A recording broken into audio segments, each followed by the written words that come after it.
المحورية الخاصة بحصاد اليوفي، ومشرفني الأستاذ جمال الدراوي مدير تحرير جريدة الجمهورية والكاتب الصحفي والناقد الرياضي. منورنا أستاذ جمال. أهلا بيك أستاذ محمد، وأهلا بالسادة المشاهدين. غيبة طويلة. لا ولا يهمك، أنت حبيبي في أي وقت، ربنا يعزك. كله تمام الحمد لله، ودايما يعني كل سنة وأنت طيب وأنت بصحة السلامة. رمضان بقى عشان لو ما قابلتكش رمضان كريم إن شاء الله. رمضان كريم إن شاء الله. إن شاء الله عشان إيه أبقى عيدت عليك قبل حبيبي، ربنا يخليك محمد بيه يا رب. ايه في ايه احداث إيه احداث ناريه، مش الرياضه فيها ايه على صفيح ساخن. ليه كده؟ الرياضه على صفيح ساخن بسبب الاحداث المتلاحقه في الشارع الرياضي حاليا، وخاصه يمكن رجل الشارع امبارح كان في حدث جلل كده زي ما بيقولوا، غطى على المباريات وغطى على مباريات الشباب ومنتخب الشباب، الا وهو حكم محكمة النقض بحبس رئيس نادي الزمالك أو تأييد حبس رئيس نادي الزمالك، اللي من بالظبط 25 دقيقة بالظبط قبل ما أجي على الحكم على الهوا جاني خبر. مش هزيمة منتخب مصر يعني؟ لا مش هزيمة منتخب مصر، لأن يعني الرياضة فوز وخسارة معروفة، وإحنا وارد نكسب ووارد نخسر، ده عادي جدا مفيش أي مشكلة، لكن اللي هو الرياضة أخلاق. دايما نقول كده، احنا حتى كنا بنلعب رياضه واحنا عيال صغيره كده، بنلعب بوكس وملاكمه، يقول لك لا الرياضه اخلاق وتحيه الخصم ازاي، وحتى انت كسبان ازاي تفتح الحبل لزميلك وتعديه، وانا ابقى وشي مش عارف ايه. وفي التنس بيسلموا على بعض بعد لا المباراه. في التنس وفي الجودو وفي الكاراتيه. الجودو محمد رشوان عاملين له تمثال في اليابان، لما رحنا اليابان لقينا عاملين له ميدان باسمه، وعاملين حاجات يعني حاجات عشان اخلاق، عشان بس خلق، وتنازل عن الميداليه الذهبيه في ان هو ما يتعداش، يستخدم اصابه الخصم اللي قدامه او يضربه في الاصابه بتاعته. فالرياضه اخلاق طبعا زي ما بنقول، ولكن لاول مره احنا قدام حدث، لاول مره في تاريخ انديه مصر، لاول مره في تاريخ نادي الزمالك منذ انشائه 1911، من اول مره يتم حبس رئيس نادي الزمالك. فطبعا ويمكن بقول لحضرتك من 25 دقيقه بالظبط قبل ما اطلع عندك على الهوا جالي خبر، وانا لسه كنت في الجورنال من شويه، ان تم ايداعه في مصلحه او سجن الاصلاح والتاهيل والرعايه اللي بوادي النطرون. ده خبر حصري لحصاد اليوم. راي حضرتك ايه في مساله البيان الصادر من وزاره الشباب والرياضه؟ انا قراته يعني على انا طبعا تابعت حضرتك قبل ما ادخل. هو البيان بيستند الى اللائحه الاسترشاديه التي وضعها مرتضى منصور رئيس نادي الزمالك بقرار جمعيه عموميه او بمبايعه او بتاكيد الجمعيه العموميه. وعلى يعني بالمناسبه انا عضو جمعيه عموميه برضه، انا يعني عضو بالنادي، عضو عامل.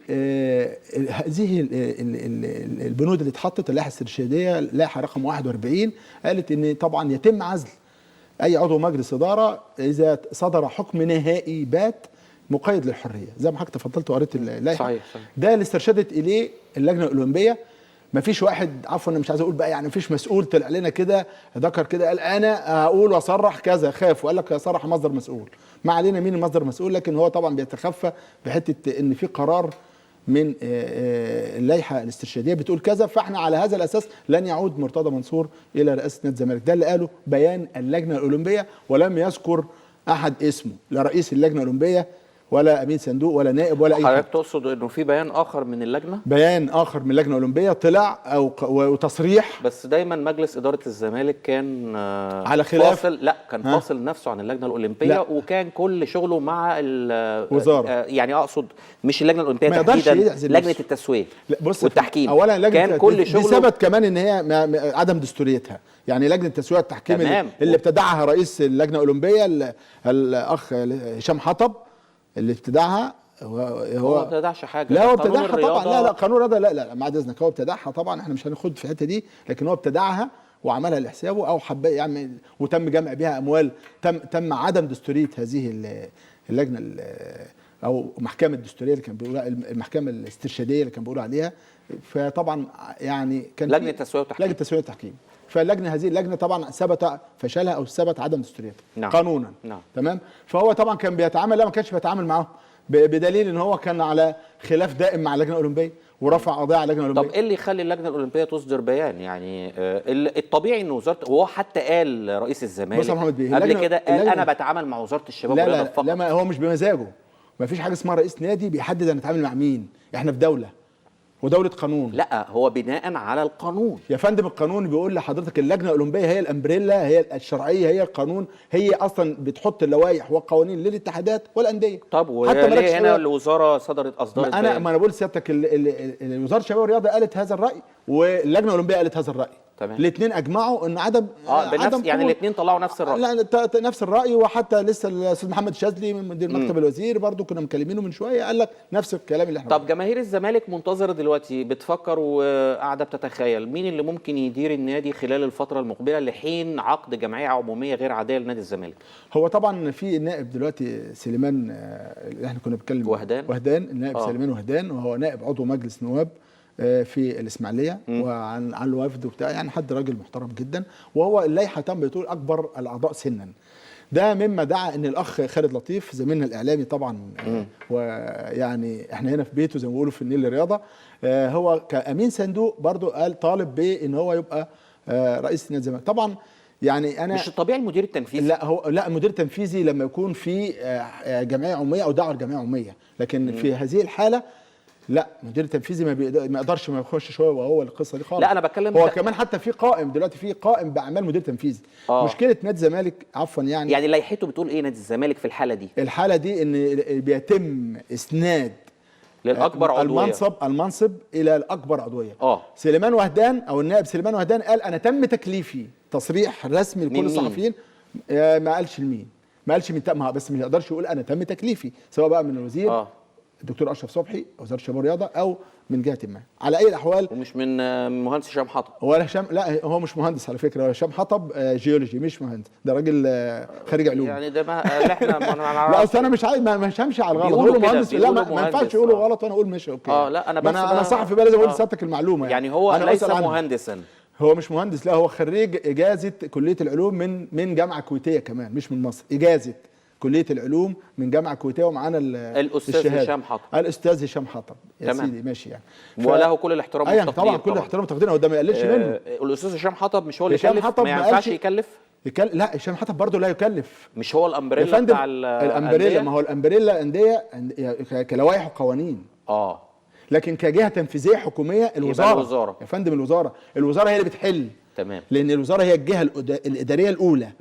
الجهه الاداريه الاولى يعني بعد رفع تقرير من مديريه الشباب والرياضه بالجيزه. تمام. لان هي طبعا النادي الزمالك بيقع في الجيزه. فمديريه الشباب والرياضه بالجيزه بترفع تقريرها او بتكتب او الشؤون القانونيه بتاعتها بترفع للوزير. الوزير الشؤون القانونيه بيستفتي، الوزير ما يقدرش حتى كمان يقول انا هعين ما اعينش، بيرجع للشؤون القانونيه. الشؤون القانونيه في اول تصريح ليها قالت ان مرتضى منصور مش هيرجع لنادي الزمالك. احنا ما نسبقش احداثها، ما نعرفش ده هو الموضوع شهر. لا بس هي الفكره ما هو موقف الزميل العزيز خالد لطيف او الحالي؟ هو مش موافق على التكليف بتاع النائب سليمان وهدان ولا ايه الوضع؟ احب اقول للزميل اخويا صديقي يعني استاذ لا انا عايز كلامنا للمشاهدين. لا انا هقول له يعني احنا نادي الزمالك عموما، نادي الزمالك ده لازم يعني كقلعه كبيره. لسه كنت بتكلم بقول ان كقلعه كبيره اهلي وزمالك بعيدا عن الحكم، بعيدا عن اي حاجه، وبعيدا ان مش عايزين نستخدم الجماهير في حاجه، لان الجماهير حتى نفسها مستاءه والجماهير زعلانه. واحنا شفنا من اسبوعين الجماهير هتفت ضد رئيس النادي نفسه. الجماهير يا بيه مش من النتائج طبعا مش يعني احنا مش عايزين نتكلم نقول نستخدم فزاعه الجماهير، لا الجماهير دي تبعد تماما. الجماهير دي اللي هي الوفيه بتقف ورا النادي في خساره في صحيح. في برد في مش عارف ايه، بيسافروا على القطر يعني. يا فندم بيناموا فوق القطر عشان يسافروا، مش بينتفع من كرسي ولا بياخد ميزه ولا بياخد كارنيه زياده ولا بياخد سبوبات ولا ملايين من صفقات اللي بتحصل في انديه. انا مش بقول على نادي الزمالك بس، انا بقول الجماهير هي عصب، وهي اصلا اهم عنصر في كل انديه. لان مطرب بدون جمهور هيغني على جنب حد يسمعه؟ لا يغني لنفسه، هيغني لنفسه. فاللعيب برضه في الملعب عايز حد يشجعه، ما كانش كده بالسلامه ملاش لازمه. فاحنا على اي الاحوال هنرجع تاني، نادي الزمالك عليه رأب الصدع وعليه الاتحاد وعليه انه يقف مره واحده ايد واحده. ما ينفعش الكابتن هشام يكن كابتن كاس العالم يتمنع من دخول النادي امبارح، ما ينفعش حازم امام مش هو اتشطب يا فندم؟ يعني حتى ما اتشطب بقرار مين؟ جمعيه عموميه؟ لا قرار برضو مجلس اداره. لا والله يعني مفيش جمعيه عموميه يا فندم مع حته جمعيه عموميه دي انت بعد اذنك بتستخدمها كده، لكن انت يعني ما احنا ثوابت.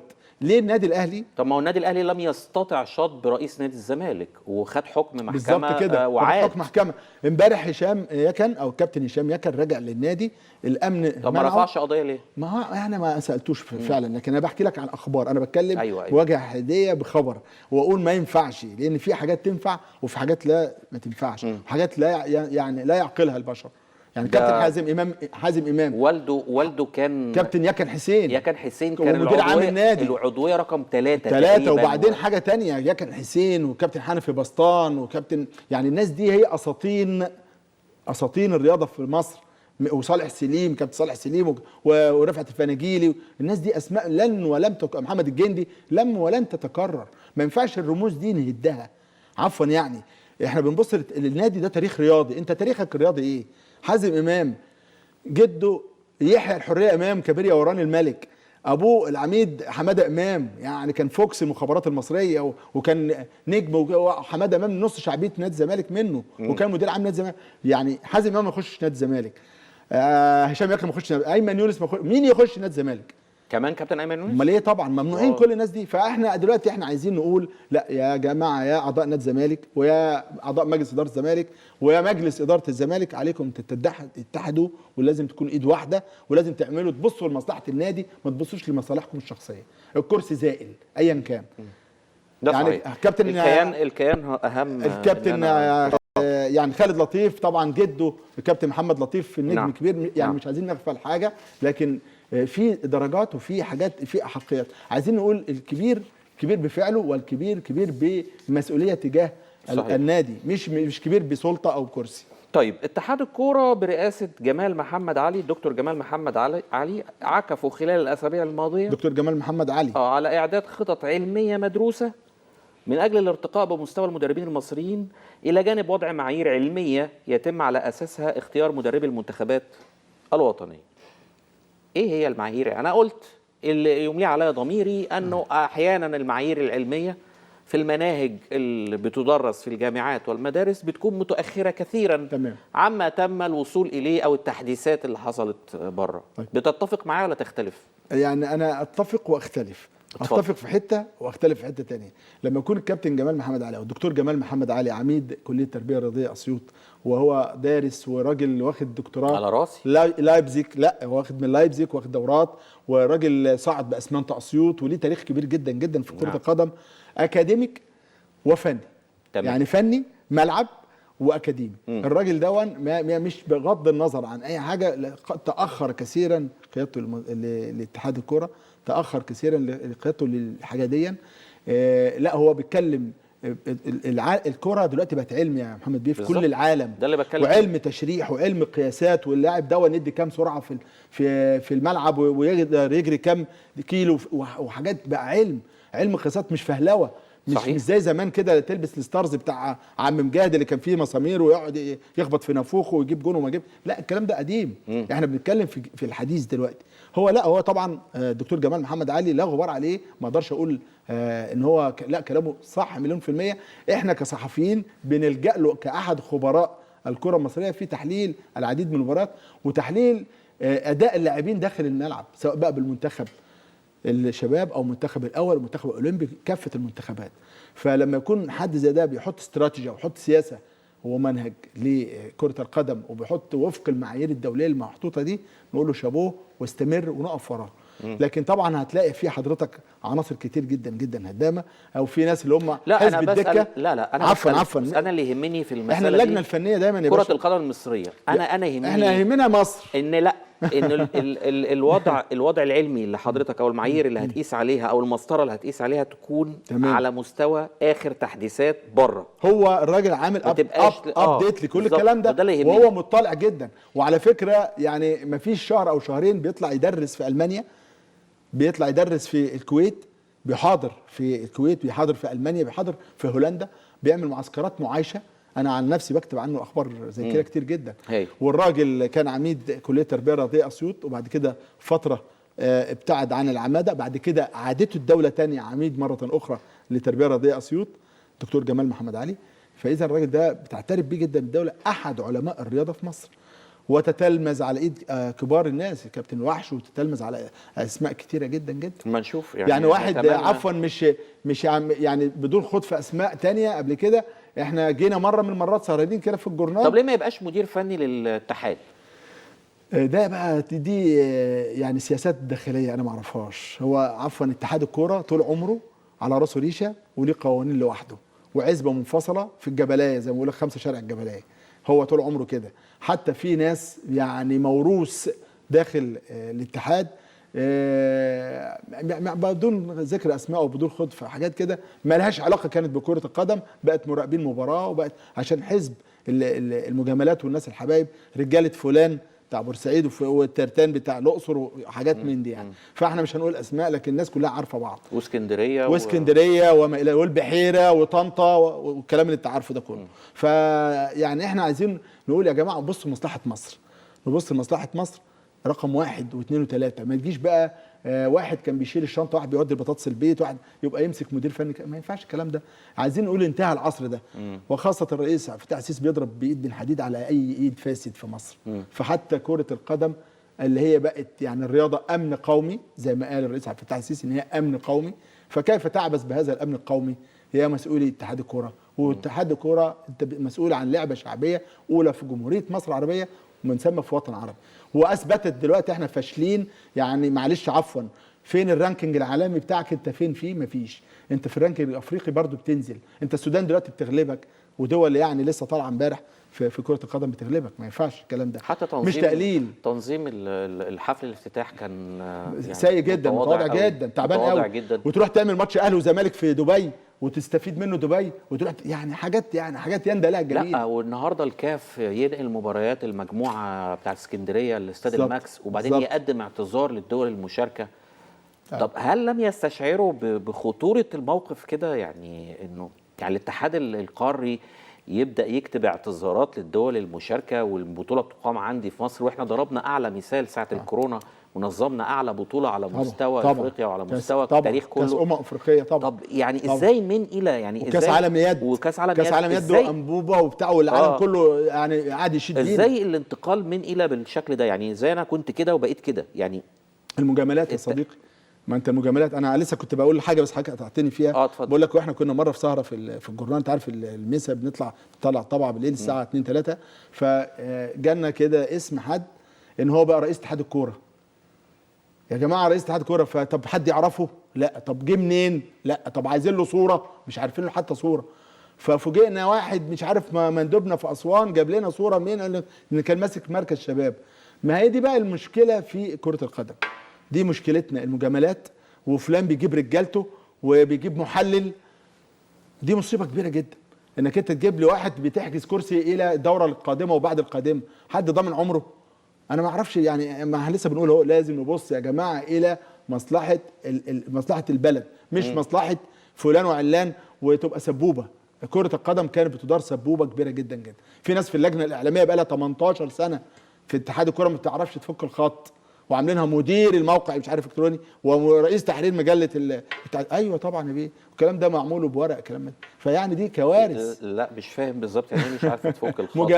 مجاملات يعني. معاه الشهاده يعني؟ لا معاه شهاده بس يعني معاهم شهاده بس هو يعني على قده جدا. يعني لما تيجي تقول مثلا يعني رئيس تحرير كذا او راجل دكتوراه مثلا في الصحافه والاعلام، وتيجي واحد يعني بيبقى 10 غلطات املائيه في ورقه واحده، ويبقى هو المتحدث الرسمي او بيكتب عن الاتحاد عشان هو صاحب فلان او بيشيل الشنطه. هو مين المتحدث الاعلامي؟ لا دلوقتي لا، احنا مش انا ما بقولش على دلوقتي، انا بقول لك يعني ده. لا دلوقتي مين؟ يعني هو ما تعرفش مين دلوقتي. كان اخر حاجه الراجل المحترم اسامه اسماعيل. هل استاذ؟ لا الاستاذ اسامه قبل اسماعيل كده مشي. ده في الاهرام وراجل محترم وتقدم باستقالته. وصحفي كبير جدا. السيد وليد العطار ولا مين؟ لا وليد العطار ده قام باعمال المدير التنفيذي. لا مش الاعلام. لا احنا بنتكلم عن الناحيه الاعلاميه والمجله. كان زمان كابتن مدحت شلبي. لا يا راجل انت بتتكلم يا باشا. مدحت شلبي ده لما كان مدير العلاقات العامه. حاجه كده. لا ده الكلام ده من كان علاقات عامه واعلام. كان مدير علاقات عامه واعلام، كنا بنخش له، ده راجل بيفهم.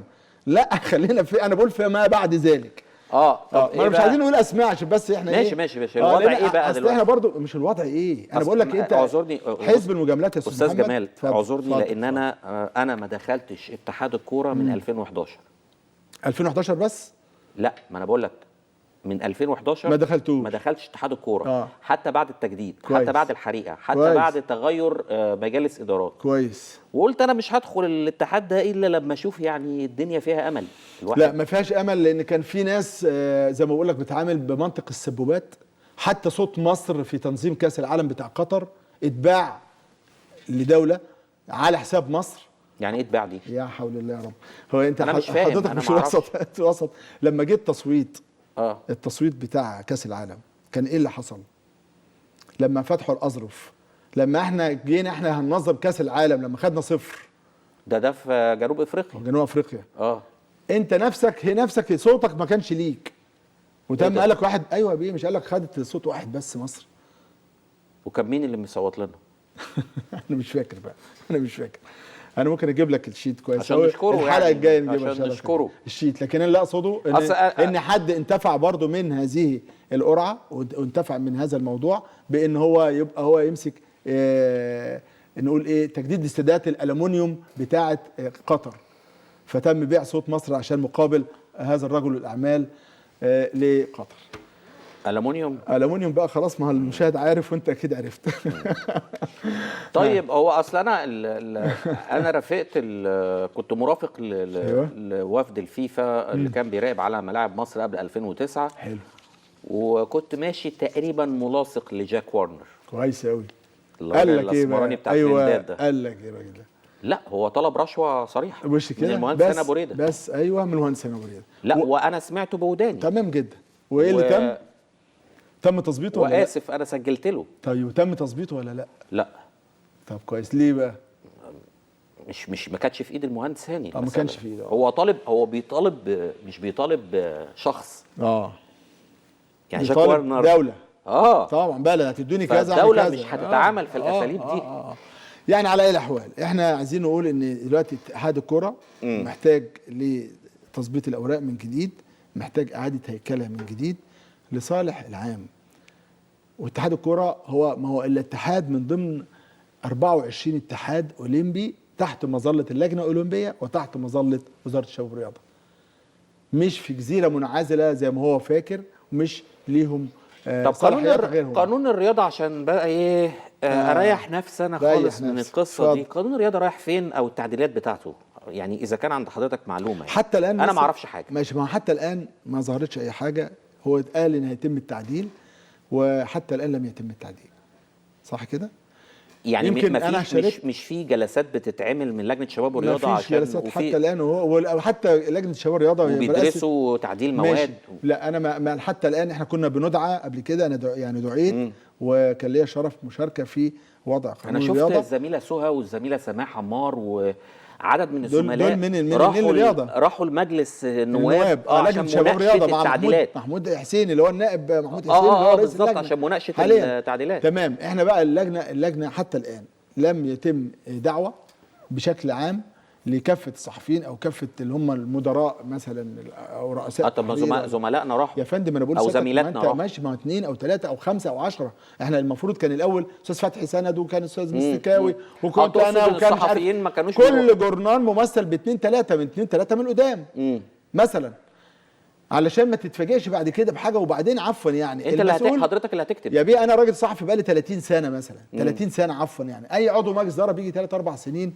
وبيخرج من المجلس ما بيعرفش. ممكن يعني اهو حضر له سفريتين 3 وخلاص، او عمل له سبوبه وخلاص. لكن انت كراجل معاصر انا شفت كام رئيس نادي. دلوقتي نادي الزمالك مثلا عليه رئيس. انا شفت من ايام نور بيك دالي ده اللي حضرته وانا صحفي. يعني حضرنا من اول مهندس نور الدالي وبنقول نور بيك الدالي والناس كلها عارفه مين المهندس نور الدالي. نعم طبعا. وبعد كده مستشار جلال ابراهيم، وبعد كده الدكتور كمال درويش، وبعد كده كل الاسماء دي عاصرناها قلبا وقالبا. وعشنا بقى مع المجالس. الدكتور امير رفاعي رحمه الله كان مدير نادي، تقول ثقل اسماء. كابتن ياكن حسين كان مدير نادي، تقول ثقل واسماء. زي ما بقابل الناحيه الثانيه. وعاصرت صالح سليم. طب كابتن صالح سليم وعملت معاه احاديث كتير جدا الله يرحمه. وكان كابتن مدير النادي المهندس عادل القيعي. يعني لما تقول عادل القيعي قدام كابتن ياكن حسين. كابتن ياكن حسين كفته تربح طبعا. شوف مع ان مع احترامي مهندس عادل القيعي، شوف بقى اسمه ايه ومهندس الصفقات لا بس ودنيا. كابتن يكن برضو يكن ويخش كده كابتن يكن يحل اي حاجه وبتاع في الملعب وبتاع. كنا بنروح الساعه 9 الصبح النادي نلاقيه عفوا واقف بيرش الملاعب. عارف يعني ايه ملعب، عارف يعني ايه نجيله. يقول لي اصل تعالى الفحره دي تكسر لعيب، هات لي مدير نادي دلوقتي يعمل كده، هات لي مدير نادي في نادي الزمالك يعمل كده، نادي الاهلي. الملاعب بصراحه حاجه يعني لا اقصد ان يعني الناس دي عندها تالنت وعندها ذمه وعندها ضمير وكانت بتشتغل ببلاش بحب. اللي ابنه دلوقتي اتمنع من دخول نادي الزمالك، دي طبعا حاجه صب في جبين نادي الزمالك. نعم. طيب احنا رايحين على فين برضو؟ لانه انا متخوف يعني. اولا قانون الرياضه، ثانيا احنا ارضيات ملاعبنا سيئه جدا جدا. طب رايحين فين؟ يعني ده ملف لوحده. انا اتمنى مع تامين الملاعب بما يتناسب مع تعليمات النيابه المصريه. يعني احنا جينا بعد 2011 جت النيابه حطت مواصفات محترمه لوضعيه كاميرات لكذا لكذا لكذا. وزاره الشباب والرياضه كان الدكتور بناني، وبعد كده قائم باعمال، وبعد كده جه الوزراء متلاحقين بقى عليه. تمام. هو كان ماسك المجلس. لقينا انه الوزاره صرفت ملايين عشان الكاميرات في استاد القاهره بعد كده هل تم تعميمها؟ لا وليه طب مش اتصرفت الملايين دي؟ طب ليه لم يسمح للجمهور لحد الان بدخول الملاعب ومشاهده؟ ما لسه بقول هو في مطرب يعني كابتن مش هقول الاستاذ هاني شاكر ينفع يعمل حفله يقف يغني لوحده في مسرح؟ بالظبط. والاهلي اهو لسه بيتفاوض في الخبر اللي معايا لا على 10000. لا كان في هم اتسمح ب 10000 اوريدي. اتسمح ب 10000. اتسمح ب 10000 كان عايز 20000. ايوه. مشجع في المباراه القادمه. احنا 20000 30000 50000 بيسافروا الكويت وبيسافروا المغرب وبيسافروا دبي. 50000 مصري وما بيعملوش اي شغب في اي حاجه. ولا بيبقوا المقيمين في لا يا فندم بيسافروا طيارات وبتروحوا ناس 50,000 بيسافروا طيارات. الحاجات اللي بتسافر مش بتملى الاستاد.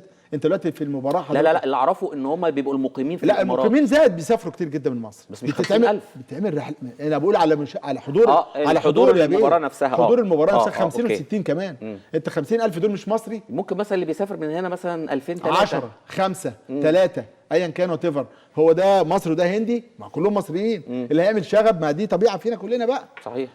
زي ما كان زمان بيشيعوا الناس يقول لك ده بياخدوا معاهم كيس بومب وكيس طوب. محدش هناخد اختي ولا مراتي ولا بنتي ولا مش عارف ايه واروح بيها واخد معايا كيس طوب. محدش بيعمل كده. زي ما حضرتك قلت تفضلت قلت طب الكاميرات اللي صرفت الملايين صرفت دي، طب الامن بتاعنا احنا الامن بتاعنا الحمد لله بسم الله ما شاء الله على يعني اعلى مستوى في كل حاجه. صحيح. وبعدين احنا يعني عفوا الدول اللي هي بتعمل كده احنا سابقينها ب 100 سنه. يعني انا مش متحيز، لا لازم اكون متحيز لبلدي طبعا. يعني احنا حضرنا في اليابان. انا قبل ما اسافر بطوله كاس العالم في اليابان كنت عارف تذكرتي كام ورقم كرسيه كام، وحتى اقول لحضرتك هبقى في الرول في الصف الايه الكام والكلام ده، ومديني تعليمات هلبس ايه عشان درجه الحراره البروده 5 تحت الصفر الكلام ده. طب احنا فين؟ احنا قبل العالم دي كلها. فالمفروض يبقى فيه كده بوزاره الشباب والرياضه تحط ايديها على الموضوع ده الى جانب اتحاد الكوره. يا ريت. طيب وموضوع الملاعب طبعا ارضيات الملاعب ده اساسي جدا. اخر 5 دقائق عايز اخصصهم للنادي الاسماعيلي. الاسماعيلي كابتن حمزه الجمل لان انا النادي الاسماعيلي يا جماعه انا يعني على كتافي الكوره المصريه طبعا وعلى راسي من فوق طبعا. وعمري ما هتجنب ابدا في اي حلقه من حلقاتي اني ما اتكلمش عن الاسماعيلي المصري الاتحاد اسوان. ده ما كانش عنده ملعب. ده كفايه ان النادي زي ده ما عندوش ملعب. على الاسماعيلي ولا طبعا ليه ما عندوش ملعب؟ لا كان يبيع عنده ازمه الملعب. الملاعب كان عنده مشاكل في الملاعب. دلوقتي احنا لسه كنت برضو سمعت حاجه قبل ما ادخل كابتن اسامه خليل. طبعا كابتن اسامه خليل كان دارس في امريكا وكان لعيب كبير جدا واول من الناس اللي احترفت في النادي الاسماعيلي بره في امريكا. اسم كبير واسم كبير جدا جدا. صحيح. وحضرتك سالت قلت ليه ما بقاش رئيس نادي؟ لا انا فعلا بسال هو ليه مش مسؤول في الرياضه المصريه؟ مش النادي. يا حضرتك بتتفق معايا طبعا. اصل انا فعلا قعدت اقول هو اسامه خليل فين؟ هو كابتن اسامه خليل فين؟ واسماء كتير جدا. الكابتن علي خليل فين من نادي الزمالك؟ انا برجع برضه نادي الزمالك قاعد موجود دلوقتي. ولا ثواني فين علي خليل؟ فين محسن عبد المسيح؟ فين محسن عبد المسيح؟ ازاي ده واحد؟ الاسماء الثقيله دي كلها فين؟ ولا يعني مثلا معلش كل الناس كانت عارفه كده حسن شحاته فاروق جعفر علي خليل. اللي كان بيبقى رقم 1 في التهديف علي خليل. اللي كان بينزل يقول لك هجيب جونين علي خليل.